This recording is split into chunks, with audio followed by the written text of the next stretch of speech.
செந்தல கட்டி வர புலியாட்டம் ராஜா வர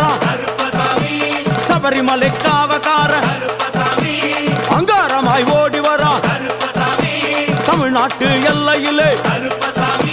தாண்டி தாண்டி வரானையா செங்கோட்டை கருப்பம் வர தெங்காசி சுடல வர ஆம்பூர் சுடல வர சாத்துனூர் புதத்தான் வர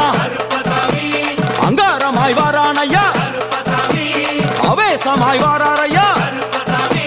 போராடி வாராரையா காவலாளி வாராரையா பாவநாச கோட்டைக்குள்ளே வனப்பேச்சு கூட வரா தேவர்கள் மலர் சொரியும் சொரிமுத்து ஐயனார் கோயில் வந்து இறங்கிய எம்பெருமான் கருப்பன் யார் யாரை வணங்குகிறார் என்று கேட்டால் என்னன்னா சட்டநாதா